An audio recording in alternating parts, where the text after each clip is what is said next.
जय शनिदेव। पवन पुत्र हनुमान की जय।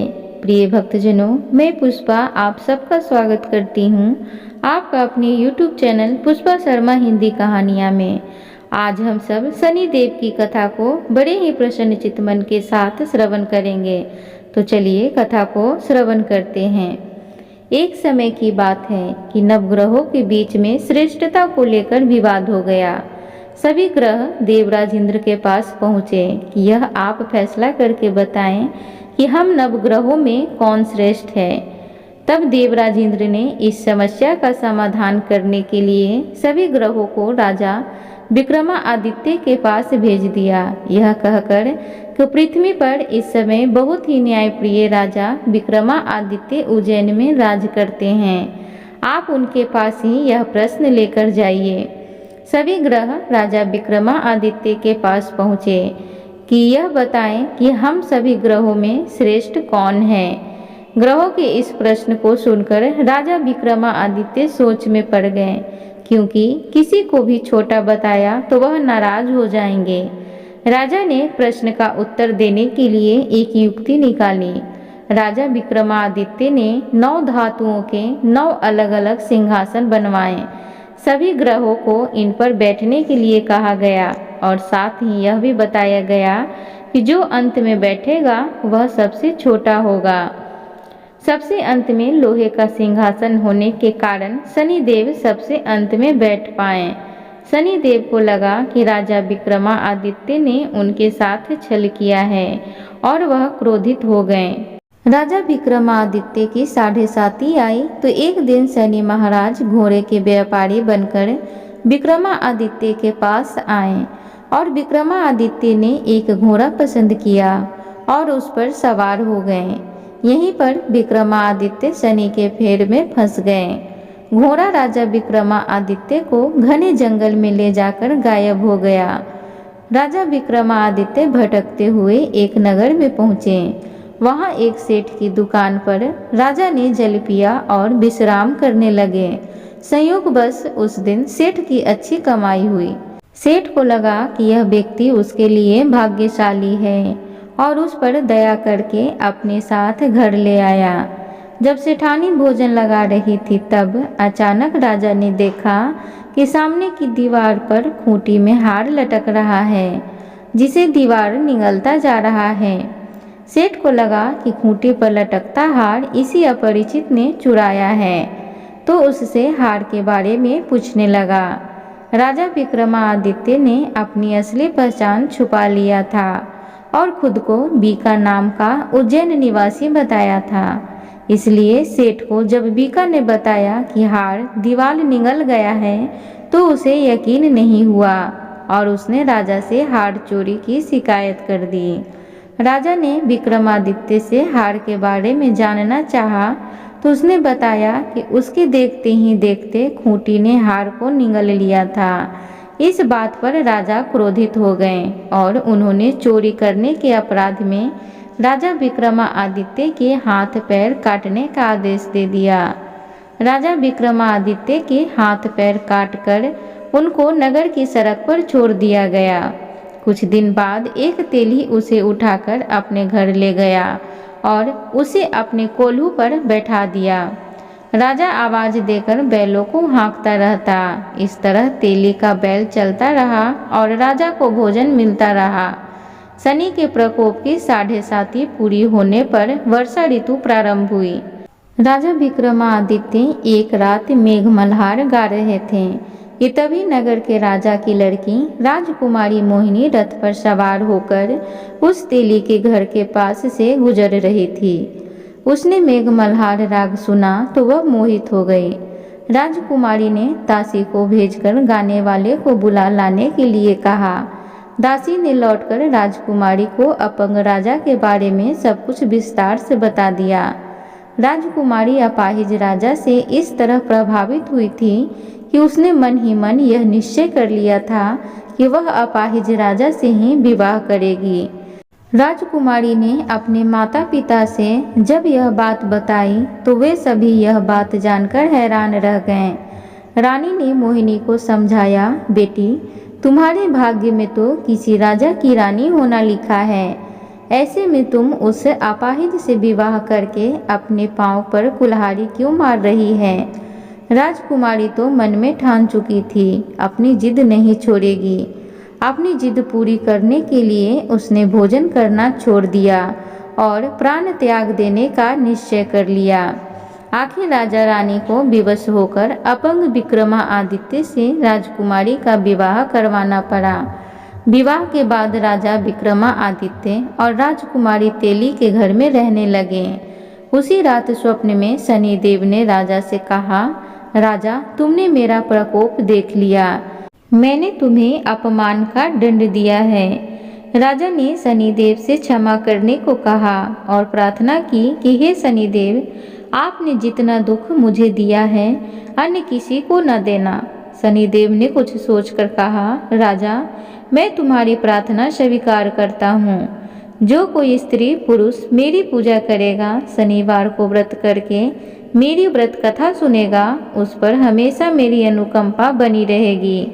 प्रातःकाल राजा विक्रमादित्य की नींद खुली तो अपने हाथ पांव देखकर राजा को बहुत खुशी हुई। उसने मन ही मन शनिदेव को प्रणाम किया। राजकुमारी भी राजा के हाथ पैर सही सलामत देखकर आश्चर्य में डूब गई। तब राजा विक्रमादित्य ने अपना परिचय देते हुए शनिदेव के प्रकोप की सारी कहानी सुनाई। सेठ को जब इस बात का पता चला तो दौड़ता हुआ तेली के घर पहुंचा और राजा के चरणों में गिरकर क्षमा मांगने लगा। राजा ने उसे क्षमा कर दिया क्योंकि यह सब तो शनिदेव के प्रकोप के कारण हुआ था। सेठ राजा को अपने घर ले गया, उसे भोजन कराया। भोजन करते समय वहां एक आश्चर्यजनक घटना घटी। सबके देखते देखते उस खूंटी ने हार उगल दिया। सेठ जी ने अपनी बेटी का विवाह भी राजा के साथ कर दिया और बहुत से स्वर्ण आभूषण धन आदि देकर राजा को विदा किया। राजा विक्रमादित्य राजकुमारी मोहिनी और सेठ की बेटी के साथ उज्जैन पहुँचे तो नगरवासियों ने हर्षपूर्वक नगर की सीमा पर ही उनका स्वागत किया। अगले दिन राजा विक्रमादित्य ने पूरे राज्य में घोषणा करवाई कि शनिदेव सभी ग्रहों में श्रेष्ठ हैं। सभी नगरवासी शनिदेव का व्रत करें और शनिवार को शनि की पूजा करें एवं शनि व्रत की कथा सुनें। राजा विक्रमादित्य की घोषणा से शनिदेव बहुत प्रसन्न हुए। शनिवार का व्रत करने और व्रत कथा सुनने के कारण सभी लोगों की मनोकामनाएं पूरी होने लगी। बोले जय शनिदेव महाराज की जय। प्रिय भक्तजनों, किसी अन्य कथा के अनुसार, शास्त्रों के अनुसार शनिदेव भगवान सूर्य तथा माता छाया के पुत्र हैं। इन्हें क्रूर ग्रह का श्राप उनकी पत्नी से प्राप्त हुआ था। इनका वर्ण कृष्ण है और यह कौवे की सवारी करते हैं। पौराणिक मान्यताओं के अनुसार शनिदेव श्री कृष्ण के अनन्य भक्त थे और बाल्यावस्था में ही भगवान श्री कृष्ण की आराधना में लीन रहते थे। युवावस्था में उनके पिता ने उनका विवाह चित्ररथ की कन्या से करवा दिया था। एक बार जब उनकी पत्नी पुत्र प्राप्ति की इच्छा के लिए शनिदेव के पास पहुंची, तब न्याय देवता श्री कृष्ण की भक्ति में लीन थे।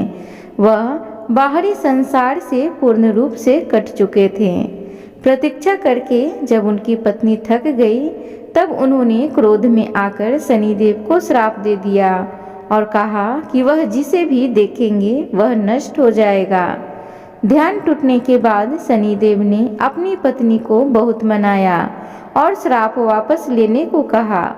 उनकी पत्नी को अपनी भूल का पश्चाताप हुआ, लेकिन श्राप वापस लेने की शक्ति उनमें नहीं थी और इसी वजह से शनिदेव अपना सर नीचा करके रहने लगे, क्योंकि वह नहीं चाहते थे कि उनके कारण किसी पर भी विपत्ति आए। इसलिए ज्योतिष शास्त्र में बताया गया है कि शनि यदि रोहिणी वेतन करते हैं तो पृथ्वी पर 12 वर्षों के लिए घोर दुर्भिक्ष पड़ जाता है, जिससे जीव जंतुओं का बचना मुश्किल हो जाएगा। एक कथा के अनुसार जब भगवान सूर्य अपनी पत्नी छाया के पास पहुँचे तो सूर्य के प्रकाश से उनकी पत्नी छाया ने आंखें बंद कर ली। इसी वजह से शनिदेव का रंग श्याम अर्थात काला पड़ गया। इसी बात से शनिदेव अपने ही पिता से क्रोधित हो गए। शनिदेव ने आगे चलकर भगवान शंकर की घोर तपस्या की और इस तपस्या से उनका शरीर पूर्ण रूप से जल गया। शनि की भक्ति को देखकर भगवान शिव बहुत प्रसन्न हुए और उनसे वरदान मांगने के लिए कहा। शनिदेव ने वरदान के रूप में मांगा कि वह चाहते हैं कि उनकी पूजा अपने पिता से अधिक हो, जिससे सूर्य देव को अपने प्रकाश का अहंकार टूट जाए। भगवान शिव ने शनिदेव को वरदान दिया कि तुम नवग्रहों में श्रेष्ठ हो जाओगे और पृथ्वी लोक पर न्यायाधीश के रूप में तुम लोगों को कर्मों के अनुसार फल प्रदान करोगे। इसलिए आज भी भगवान शनिदेव को न्यायाधीश के रूप में पूजा जाता है और सभी ग्रहों में उनका स्थान बहुत ऊंचा है। तो प्रिय भक्तगणों, अब हम सब शनिदेव की दूसरी कथा को बड़े ही प्रसन्न चित्त मन से श्रवण करेंगे। तो चलिए कथा में आगे बढ़ते हैं। एक बार भगवान विष्णु, शंकर और ब्रह्मा के बीच में एक संवाद शुरू हुआ। यह संवाद था संसार में एक न्याय अधिकारी को जन्म देने का। यह संवाद तब शुरू हुआ जब देवों और असुरों के बीच लगातार युद्ध हो रहा था। असुरों को लगता था कि जब न्याय की बात आती है तो फैसला देवों के हक में सुनाया जाता है, परंतु असुरों के गुरु शुक्राचार्य को भगवान शंकर पर पूर्ण विश्वास था कि वह देवों के साथ असुरों के हितों की भी रक्षा जरूर करेंगे। भगवान शंकर ने अपने परम भक्त शुक्राचार्य को निराश नहीं किया। भगवान शंकर ही थे जिन्होंने शनिदेव के जन्म की पटकथा लिखी। शनिदेव का जन्म सूर्यपुत्र के रूप में हुआ था, जिनकी मां का नाम छाया था। एक पौराणिक कथा के अनुसार छाया ने शनि को एक जंगल में छुपा के रखा था। उनका वहीं पालन पोषण किया। यम के अलावा शनि भी एक पुत्र है। शनिदेव को भी नहीं मालूम था कि उनके पिता स्वयं सूर्य देव हैं, लेकिन यह राज बहुत दिनों तक न छुप सका, क्योंकि संसार को उसका न्याय अधिकारी मिलना था, जो कर्मों के आधार पर लोगों को न्याय और दंड देगा। इधर देवाधिपति इंद्रदेव और शुक्राचार्य के बीच न्याय अधिकारी के अस्तित्व को जगाने के लिए खलबली मची हुई थी। इसी खलबली का नतीजा एक चक्रवात के रूप में आया, जिसका संचालन शुक्राचार्य कर रहे थे। शुक्राचार्य को मोहरा बनाते हुए इंद्रदेव ने एक षड्यंत्र रचा था। सही मायनों में इस चक्रवात के लिए इंद्रदेव जिम्मेवार थे, जिन्होंने असुरों के गुरु शुक्राचार्य को उस्काया। इस चक्रवात की चपेट में शनि की माता छाया आ गई, जिससे शनि देव नाराज हो गए और शंकर भगवान की कृपा से उन्हें अपनी शक्तियों का बोध हो गया और उन्होंने अपनी मां छाया को बचा लिया। इसके बाद सूर्यदेव चक्रवात से क्रोधित हो गए और उन्होंने शुक्राचार्य और इंद्रदेव को सूर्य लोक में बुलाया, जहां पर चक्रवात के दोषी को दंड देकर न्याय दिया जाना था। लेकिन शुक्राचार्य की बात सुने बिना सूर्यदेव ने शुक्राचार्य को दोषी करार दे दिया। इसको देखते हुए वहां शनिदेव प्रकट हो गए। उन्होंने न्यायाधिकारी के रूप में उचित न्याय किया। उन्होंने सभी को बताया कि चक्रवात के असली दोषी शुक्राचार्य नहीं हैं, अपितु इंद्रदेव हैं। शनिदेव की यह बात सुनकर वहां मौजूद सभी देवता, उनके पिता सूर्यदेव और शुक्राचार्य सहित चकित रह गए। लेकिन शनिदेव ने कहा कि न्याय सबके लिए बराबर होगा, चाहे वह देव हो या असुर। अंत में देवताओं को शनिदेव के आगे झुकना ही पड़ा, क्योंकि न्याय विश्व के न्याय अधिकारी के द्वारा हो रहा था। इंद्रदेव को सजा के तौर पर अपना मुकुट धरती पर उतार कर रखना पड़ा। एक बार प्रेम से बोलिए शनिदेव की जय। पौराणिक कथा के अनुसार एक समय शनिदेव भगवान शंकर के धाम हिमालय पहुँचे। उन्होंने अपने गुरुदेव भगवान शंकर को प्रणाम कर उनसे आग्रह किया, हे प्रभु, मैं कल आपकी राशि में आने वाला हूँ, अर्थात मेरी वक्र दृष्टि आप पर पड़ने वाली है। शनिदेव की बात सुनकर भगवान शंकर हतप्रभ रह गए और बोले, हे शनिदेव, आप कितने समय तक अपनी वक्र दृष्टि मुझ पर रखोगे? शनिदेव बोले, हे नाथ, कल सवा पहर के लिए आप पर मेरी वक्र दृष्टि रहेगी। शनिदेव की बात सुनकर भगवान शंकर चिंतित हो गए और शनि की वक्र दृष्टि से बचने के लिए उपाय सोचने लगे। शनि की दृष्टि से बचने हेतु अगले दिन भगवान शंकर मृत्यु लोक आ गए। भगवान शंकर ने शनिदेव और उनकी वक्र दृष्टि से बचने के लिए एक हाथी का रूप धारण कर लिया। भगवान शंकर को हाथी के रूप में सवा पहर तक का समय व्यतीत करना पड़ा तथा शाम होने पर भगवान शंकर ने सोचा, अब दिन बीत चुका है और शनिदेव की दृष्टि का भी उन पर कोई असर नहीं होगा। इसके उपरांत भगवान शंकर पुनः कैलाश पर्वत लौट आए। भगवान शंकर प्रसन्न मुद्रा में जैसे ही कैलाश पर्वत पर पहुँचे, उन्होंने शनिदेव को उनका इंतजार करते पाया। भगवान शंकर को देखकर शनिदेव ने हाथ जोड़कर प्रणाम किया। भगवान शंकर मुस्कुराकर शनिदेव से बोले, आपकी दृष्टि का मुझ पर कोई असर नहीं हुआ। यह सुनकर शनिदेव मुस्कुराए और बोले, मेरी दृष्टि से न तो देव बच सकते हैं और न ही दानव, यहाँ तक कि आप भी मेरी दृष्टि से नहीं बच पाए। यह सुनकर भगवान शंकर आश्चर्यचकित रह गए। शनिदेव ने कहा, मेरी ही दृष्टि के कारण आपको सवा पहर के लिए देव योनि छोड़कर पशु योनि में जाना पड़ा। इस प्रकार मेरी वक्र दृष्टि आप पर पड़ गई और आप इसके पात्र बन गए।